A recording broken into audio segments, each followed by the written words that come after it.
How to choose the correct privacy screen protector for iPhones with Face ID. I have been using privacy screen protectors for nearly 3 years from my iPhone 11 Pro Max. I applied the ones available in the local market, which are priced at Rs 150 to Rs 300, and always faced issues like slowing down the Face ID unlock speed and also Face ID not recognizing me. It was still okay for me with the iPhone 11 Pro Max, but after I got the iPhone 15 Pro Max, the issue worsened. Now with the 15 Pro Max, I was constantly told to put in the passcode. Also, I had to move my face back and forth to unlock my iPhone. I knew the problem that caused this. After some exhausting research, which I have done so that you do not need to, I saw a screen protector which could solve this issue. And no, I could not find a local alternative to it because most of the local shops near me had the same ones. Hey guys, you are watching TechNutso, let's get started. I bought the Speak and Privacy screen protector right away from a nearby shop, applied it and felt the difference immediately. Package contents are a screen protector with the aligner frame, wet cleaning wipe, dry microfiber cloth, plastic tool for removing bubbles and dust removal stickers. Here's the application process. The screen protector comes with a plastic frame which makes the application process hassle-free.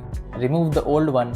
Clean the iPhone's display with the wet and dry wipes. Use the dust removal sticker folded in between two fingers. And then remove the inside plastic film by pulling the tab. It was strange to me that the pull tab came off and not the plastic film. After that, align the plastic frame from top to bottom. Press and slide the finger up and down and wait 30 seconds. Then remove the sticker from the bottom and the aligner frame is free to take off. Now the last is remove the plastic film on the top and use the bubble remover tool. Even after the application, I had air gaps at the corners.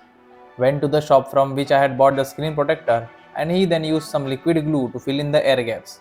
And the air gaps were gone for good.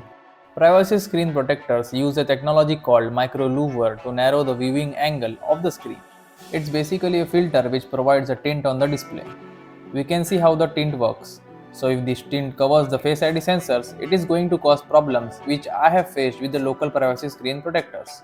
Spigen's R&D team has done the hard work and provided transparent areas to the dynamic island and also the front selfie camera, so that the Face ID sensors are tint filter free. Also the smoothness of Spigen's screen protector is on another level. My fingers glide on the display. This one is without the black borders which makes my iPhone's display look more delightful. If you are looking to get a privacy screen protector for iPhones with Face ID, be it with a notch or dynamic island, make sure it does not cover the notch and has a dynamic island cutout. I have seen some videos of accessories shops on social media which sell non-branded privacy screen protectors with the dynamic island cut. So if you think the price is comparatively lower than the Spigen's and the quality is good, you can buy it. I paid Rs 700 for this privacy screen protector from Spigen and I surely feel that the money spent is worth it.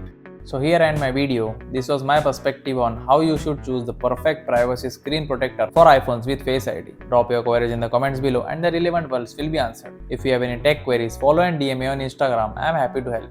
Instagram link in the description. See you guys in the next one. TechNutso signing off.